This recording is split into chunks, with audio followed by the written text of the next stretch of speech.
আসসালামু আলাইকুম দর্শক, জানিয়ে দিব সর্বশেষ আপডেট আন্তর্জাতিক বাংলা সংবাদ। শুরুতে থাকবে সংবাদ শিরোনাম, পরে বিস্তারিত। ইরানের ক্ষেপণাস্ত্র ও ড্রোন হামলায় ৩৮ মার্কিন সেনা আহত, মধ্যপ্রাচ্যে যুদ্ধের দামামা। ইরানে লক্ষ্যবস্তু হিসেবে আর তেমন কিছু বাকি নেই, ডোনাল্ড ট্রাম্পের বিস্ফোরক মন্তব্য। ইরানের সঙ্গে যুদ্ধ শেষ কখন, ট্রাম্পের বিশেষ বার্তায় নতুন ইঙ্গিত। মধ্যপ্রাচ্যে অগ্নিগর্ভ পরিস্থিতি, সৌদি আরব, ইরাক ও বাহরাইনে ইরানের নজিরবিহীন হামলা। দর্শক, এতক্ষণ শুনছিলেন সংবাদ শিরোনাম, এখন শুনবেন বিস্তারিত জানার আগে আপনি যদি আমাদের চ্যানেলে নতুন এসে থাকেন তাহলে অবশ্যই চ্যানেলটিকে সাবস্ক্রাইব করে পাশে থাকা বেল আইকনটি বাজিয়ে দিয়ে আমাদের সাথেই থাকবেন আরও এরকম আন্তর্জাতিক আপডেট সংবাদ পেতে। এখন বিস্তারিত। ইরানের ক্ষেপণাস্ত্র ও ড্রোন হামলায় ৩৮ মার্কিন সেনা আহত, মধ্যপ্রাচ্যে যুদ্ধের দামামা। মধ্যপ্রাচ্যে দীর্ঘদিনের অস্থিরতা এবার এক নতুন এবং বিপজ্জনক মোড় নিয়েছে। ইরাক ও সিরিয়া সীমান্তে অবস্থিত মার্কিন সামরিক ঘাঁটিতে ইরানের সরাসরি ক্ষেপণাস্ত্র ও ড্রোন হামলায় অন্তত ৩৮ জন মার্কিন সেনা আহত হয়েছেন। পেন্টাগনের পক্ষ থেকে এই হামলার খবর নিশ্চিত করা হয়েছে, যা ওই অঞ্চলে মোতায়েনকৃত মার্কিন বাহিনী এবং ইরানের মধ্যে সরাসরি সংঘাতের আশঙ্কাকে কয়েক গুণ বাড়িয়ে দিয়েছে। হামলার বিবরণ। সূত্রের খবর অনুযায়ী বুধবার দিবাগত গভীর রাতে এই হামলা চালানো হয়। মার্কিন সামরিক কর্মকর্তাদের মতে ইরান থেকে অন্তত ১ ডজন ব্যালিস্টিক ক্ষেপণাস্ত্র এবং বেশ কিছু কামিকাজে ড্রোন মার্কিন ঘাঁটিকে লক্ষ্য করে ছোড়া হয়। ঘাঁটির আকাশ প্রতিরক্ষা ব্যবস্থা কিছু ড্রোন ভূপাতিত করতে সক্ষম হলেও বেশ কয়েকটি ক্ষেপণাস্ত্র সরাসরি ব্যারাকে এবং গুরুত্বপূর্ণ স্থাপনায় আঘাত হানে। পেন্টাগনের প্রেস সেক্রেটারি এক বিবৃতিতে জানিয়েছেন, ইরানের এই সরাসরি উস্কানোমূলক হামলার ফলে ৩৮ জন সাহসী সেনা সদস্য আহত হয়েছেন। তাদের মধ্যে কয়েকজনের অবস্থা আশঙ্কাজনক। আহতদের প্রাথমিক চিকিৎসা দেওয়ার পর উন্নত চিকিৎসার জন্য কয়েকজনকে জার্মানির ল্যান্ডস্টুল রিজিওনাল মেডিকেল সেন্টারে পাঠানো হয়েছে। বাকিদের স্থানীয় ফিল্ড হাসপাতালে নিবিড় পর্যবেক্ষণে রাখা হয়েছে। মার্কিন প্রতিরক্ষা দপ্তর জানিয়েছে, হতাহতের সংখ্যা আরও বাড়তে পারে, কারণ ধ্বংসস্তূপ সরানোর কাজ এখনও চলছে। তেহরানের অবস্থান। হামলার পরপরই ইরানের বিপ্লবী গার্ড কর্পস একটি বিবৃতি প্রকাশ করে। তারা এই হামলাকে তাদের সার্বভৌমত্ব লঙ্ঘনের বিরুদ্ধে একটি প্রতিরক্ষামূলক জবাব হিসেবে বর্ণনা করেছে। ইরানের রাষ্ট্রীয় টেলিভিশনে বলা হয়েছে, সাম্প্রতিক ইরানি জেনারেলদের ওপর চালানো গোয়েন্দা তত্ত্বাবধান এবং অর্থনৈতিক নিষেধাজ্ঞার পাল্টা জবাব হিসেবেই এই মারক মাসুরাস্ত্র নেওয়া হয়েছে। তেহরান সতর্ক করে বলেছে, যদি যুক্তরাষ্ট্র পাল্টা কোনো ব্যবস্থা নেয় তবে পুরো মধ্যপ্রাচ্যে থাকা মার্কিন ঘাঁটিগুলো মাটির সঙ্গে মিশিয়ে দেওয়া হবে। ওয়াশিংটনের প্রতিক্রিয়া ও কূটনৈতিক উদ্বেগ। হোয়াইট হাউস থেকে জানানো হয়েছে যে প্রেসিডেন্ট এই পরিস্থিতির ওপর সার্বক্ষণিক নজর রাখছেন। জাতীয় নিরাপত্তা পরিষদের এক জরুরি বৈঠকে মার্কিন প্রশাসন জানিয়েছে, তারা এই হামলার কঠোর জবাব দেওয়ার জন্য সমস্ত বিকল্প বিবেচনা করছে। তবে বিশেষজ্ঞরা মনে করছেন, সরাসরি যুদ্ধে জড়িয়ে পড়া এড়াতে যুক্তরাষ্ট্র হয়তো ইরানি প্রক্সি গোষ্ঠীগুলোর ওপর বিমান হামলা বা আরও কঠোর অর্থনৈতিক নিষেধাজ্ঞার পথ বেছে নিতে পারে। জাতিসংঘের মহাসচিব এই ঘটনায় গভীর উদ্বেগ প্রকাশ করেছেন এবং উভয় পক্ষকে সংযত হওয়ার আহ্বান জানিয়েছেন। তিনি সতর্ক করেছেন যে মধ্যপ্রাচ্যে একটি নতুন পূর্ণমাত্রার যুদ্ধ বিশ্ব অর্থনীতি এবং বিশেষ করে তেলের বাজারে বিপর্যয় ডেকে আনতে পারে। আঞ্চলিক প্রভাব। এই হামলার পর ইরাক এবং সিরিয়ার আকাশসীমায় ব্যাপক সতর্কতা জারি করা হয়েছে। ইসরায়েল তাদের উত্তরাঞ্চলিক সীমান্তে উচ্চ সতর্কতা অবলম্বন করছে। বিশ্লেষকদের মতে, যদি যুক্তরাষ্ট্র সরাসরি ইরানের ভূখণ্ডে পাল্টা হামলা চালায় তবে তা তৃতীয় বিশ্বযুদ্ধের সমতুল্য পরিস্থিতি তৈরি করতে পারে। বর্তমানে পুরো বিশ্বের নজর এখন ওয়াশিংটনের দিকে। তারা কি প্রতিশোধের পথ বেছে নেবে নাকি কূটনীতির মাধ্যমে এই চরম উত্তেজনা প্রশমনের চেষ্টা করবে? ইরানের লক্ষ্যবস্তু হিসেবে আর তেমন কিছু বাকি নেই, ডোনাল্ড ট্রাম্পের বিস্ফোরক মন্তব্য। ইরাক ও সিরিয়ায় মার্কিন সামরিক ঘাঁটিতে ইরানের সাম্প্রতিক ক্ষেপণাস্ত্র হামলার পর যখন পেন্টাগন ক্ষয়ক্ষতির হিসাব মেলাতে ব্যস্ত, ঠিক তখনই নিজের চেনা ভঙ্গিতে মুখ খুলেছেন সাবেক মার্কিন প্রেসিডেন্ট ডোনাল্ড ট্রাম্প।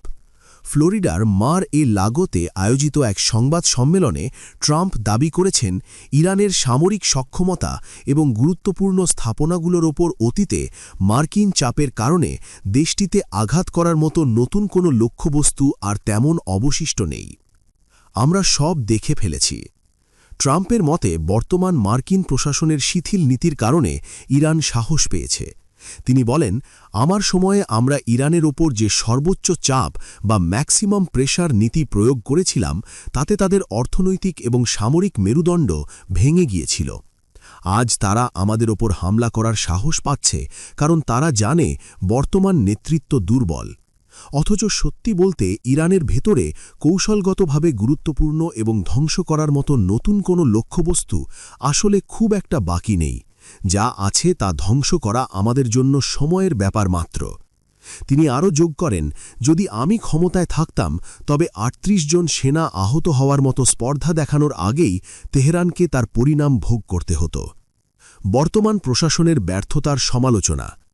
ট্রাম্পের এই মন্তব্য মূলত বর্তমান হোয়াইট হাউসের পররাষ্ট্রনীতির এক কঠোর সমালোচনা। তিনি অভিযোগ করেন যে ইরানকে পরমাণু চুক্তি বা আলোচনার টেবিলে আনার যে চেষ্টা চলছে তা আদতে তেহরানকে অর্থায়ন করার সুযোগ করে দিচ্ছে। ট্রাম্পের ভাষায়, আপনারা যদি লক্ষ্য করেন তবে দেখবেন যে আমরা যখন তাদের তেলের বাজার নিয়ন্ত্রণ করতাম তখন তাদের কাছে ড্রোন বানানোরও টাকা ছিল না। এখন তারা আমাদের ঘাঁটিতে সরাসরি হামলা চালাচ্ছে। সামরিক বিশ্লেষকদের ভিন্ন মত। ট্রাম্পের এই লক্ষ্যবস্তু নেই মন্তব্যকে অনেক সামরিক বিশ্লেষক কেবলই রাজনৈতিক কৌশল বা বাকপটুতা হিসেবে দেখছেন। প্রতিরক্ষা বিশেষজ্ঞদের মতে ইরানের ভূখণ্ড বিশাল এবং তাদের অধিকাংশ ব্যালিস্টিক ক্ষেপণাস্ত্র ও ড্রোন উৎপাদন কেন্দ্রগুলো মাটির গভীরে ক্ষেপণাস্ত্র শহরে অবস্থিত। একজন অবসরপ্রাপ্ত মার্কিন জেনারেল বলেন, ট্রাম্পের কথায় মনে হতে পারে ইরান একটি নিঃস্ব দেশ, কিন্তু বাস্তবতা হল তাদের ভূগর্ভস্থ স্থাপনাগুলো এখনও বড় ধরনের হুমকি। লক্ষ্যবস্তু সবসময়ই থাকে, তবে সেখানে আঘাত হানার রাজনৈতিক এবং সামরিক মূল্য অনেক বেশি। তেহরানের প্রতিক্রিয়া। ট্রাম্পের এই মন্তব্যের প্রেক্ষিতে ইরানের পক্ষ থেকে এখনও আনুষ্ঠানিক কোনো বিবৃতি আসেনি। তবে ইরানের রাষ্ট্রীয় বার্তা সংস্থাগুলো ট্রাম্পের এই বক্তব্যকে মনস্তাত্ত্বিক যুদ্ধ এবং মার্কিন অভ্যন্তরীণ রাজনীতির সস্তা প্রচারণা হিসেবে আখ্যা দিয়েছে। তেহরান বারবার বলে আসছে তারা কোনো যুদ্ধ চায় না, তবে আক্রান্ত হলে তারা পিছু হটবে না। বিশ্ব রাজনীতির সমীকরণ।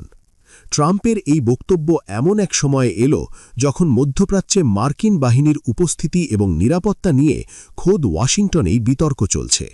রিপাবলিকান শিবির ট্রাম্পের সুরেই কথা বলছে, অন্যদিকে ডেমোক্র্যাটরা সতর্কভাবে পা ফেলছে যাতে পরিস্থিতি তৃতীয় বিশ্বযুদ্ধের দিকে মোড় না নেয়। এদিকে বিশ্ববাজারে তেলের দাম ইতোমধ্যেই বৃদ্ধি পেতে শুরু করেছে। বিনিয়োগকারীরা আশঙ্কা করছেন, যদি যুক্তরাষ্ট্র ট্রাম্পের পরামর্শ অনুযায়ী বা তার মতো কঠোর কোনো ব্যবস্থা নেয় তবে পারস্য উপসাগরে জ্বালানি সরবরাহ ব্যবস্থা পুরোপুরি ভেঙে পড়তে পারে। ইরানের সঙ্গে যুদ্ধ শেষ কখন? ট্রাম্পের বিশেষ বার্তায় নতুন ইঙ্গিত। ইরাক ও সিরিয়ায় ইরানি হামলায় ৩৮ জন মার্কিন সেনার আহত হওয়ার ঘটনায় যখন ওয়াশিংটন এবং তেহরানের মধ্যে উত্তেজনা চরমে, ঠিক তখনই সাবেক মার্কিন প্রেসিডেন্ট ডোনাল্ড ট্রাম্প এক বিশেষ ভিডিও বার্তায় যুদ্ধের পরিসমাপ্তি নিয়ে এক রহস্যময় ইঙ্গিত দিয়েছেন। ট্রাম্পের এই বার্তা কেবল মার্কিন রাজনীতিতেই নয়, বরং মধ্যপ্রাচ্যের ভূরাজনীতিতেও বড় ধরনের প্রভাব ফেলেছে। ট্রাম্পের বিশেষ বার্তা কি আছে এতে? নিজের সামাজিক যোগাযোগ মাধ্যম ট্রুথ সোশ্যালে পোস্ট করা এক ভিডিও বার্তায় ট্রাম্প বলেন, ইরানের সঙ্গে এই অর্থহীন সংঘাতের শেষ কোথায় তা আমি জানি। আমরা তাদের শক্তি পরীক্ষা করেছি, তারা আমাদেরটা দেখেছে। কিন্তু সত্যি বলতে তেহরান এখন বুঝতে পারছে যে তারা যা হারিয়েছে তা আর ফিরে পাওয়ার নয়। যুদ্ধের শেষ তখনই হবে যখন যুক্তরাষ্ট্র আবার তার প্রকৃত শক্তি প্রদর্শন করবে, যা আমি আমার সময় করে দেখিয়েছি। তিনি আরও যোগ করেন, আমি ক্ষমায় থাকলে এই ৩৮ জন সেনার রক্ত ঝরত না। তবে আমি আপনাদের বলছি, এই উত্তেজনার অবসান খুব কাছেই।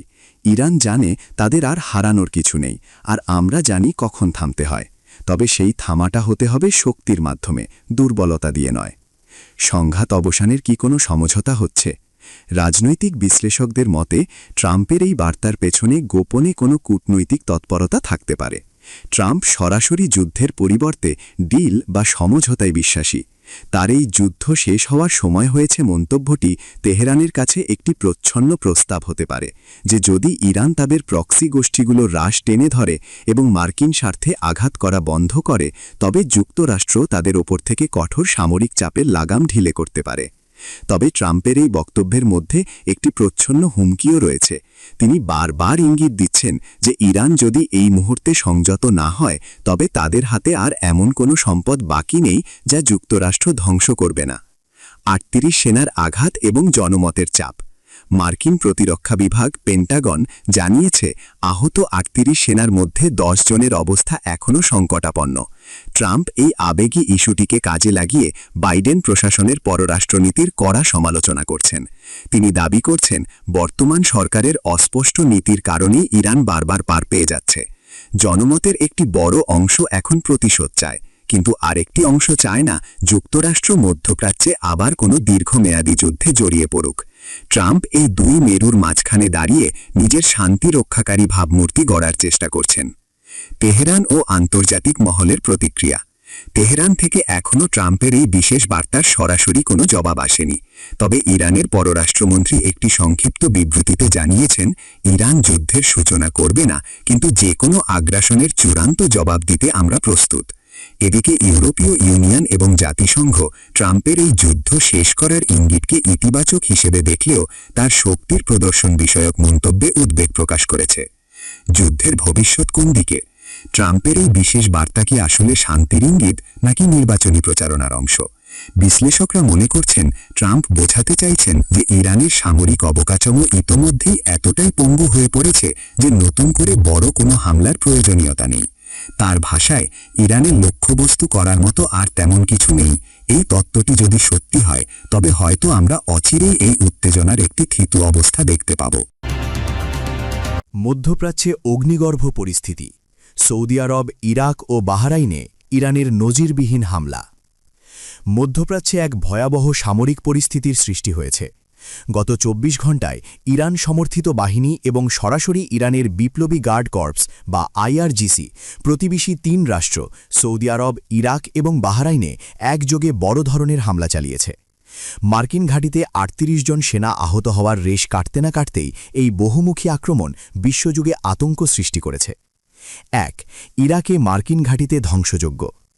ইরাকের আল আসাদ বিমান ঘাঁটি এবং ইরবিল আন্তর্জাতিক বিমানবন্দরের কাছে অবস্থিত মার্কিন সামরিক স্থাপনায় ইরান অন্তত ২০টি ব্যালিস্টিক ক্ষেপণাস্ত্র ছুড়েছে। পেন্টাগন নিশ্চিত করেছে যে এই হামলায় ব্যাপক ক্ষতি হয়েছে। প্রাথমিক প্রতিবেদনে ৩৮ জন মার্কিন সেনা আহত হওয়ার কথা বলা হলেও নতুন করে ইরাকি বাহিনীর বেশ কয়েকজন সদস্য নিহত হওয়ার খবর পাওয়া যাচ্ছে। হামলার তীব্রতা এতই বেশি ছিল যে কয়েক কিলোমিটার দূর থেকেও আগুনের লেলিহান শিখা দেখা গেছে। ২. সৌদি আরবের তেল স্থাপনায় ড্রোন হামলা। সৌদি আরবের পূর্বাঞ্চলীয় প্রদেশগুলোতে অবস্থিত আরামকোর ২টি গুরুত্বপূর্ণ তেল শোধনাগারে কামিকাজে ড্রোন দিয়ে হামলা চালানো হয়েছে। যদিও সৌদি আরবের প্রতিরক্ষা ব্যবস্থা বা প্যাট্রিয়ট মিসাইল সিস্টেম বেশ কিছু ড্রোন ভূপাতিত করতে সক্ষম হয়েছে, তবে অন্তত ৩টি ড্রোন লক্ষ্যবস্তুতে আঘাত হেনেছে। এর ফলে আন্তর্জাতিক বাজারে অপরিশোধিত তেলের দাম এক ধাক্কায় 10% বেড়ে গেছে। রিয়াদ এই হামলাকে তাদের সার্বভৌমত্বের ওপর সরাসরি আঘাত হিসেবে বর্ণনা করেছে। ৩. বাহরাইনে মার্কিন ৫ম নৌবহর লক্ষ্য করে হামলা। সবচেয়ে চমকপ্রদ এবং বিপজ্জনক ঘটনাটি ঘটেছে বাহরাইনে। সেখানে মোতায়েনকৃত মার্কিন ৫ম নৌবহরের বা 5th ফ্লিটের সদর দপ্তরের কাছাকাছি এলাকায় ইরান বেশ কয়েকটি স্বল্পপাল্লার মিসাইল ছুড়েছে। বাহরাইন সরকার জানিয়েছে তারা উচ্চ সতর্কতা জারি করেছে এবং পরিস্থিতি নিয়ন্ত্রণে মিত্রদের সঙ্গে কাজ করছে।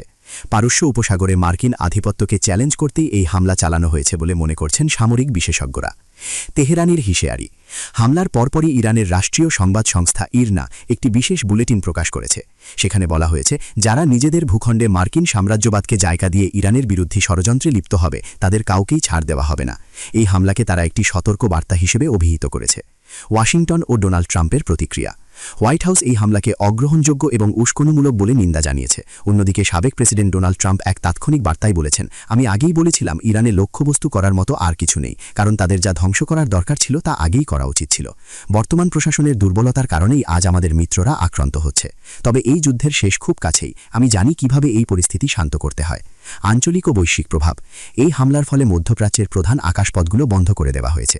কাতার, কুয়েত এবং সংযুক্ত আরব আমিরাত তাদের সামরিক বাহিনীকে রেড অ্যালার্ট বা সর্বোচ্চ সতর্কতায় রেখেছে।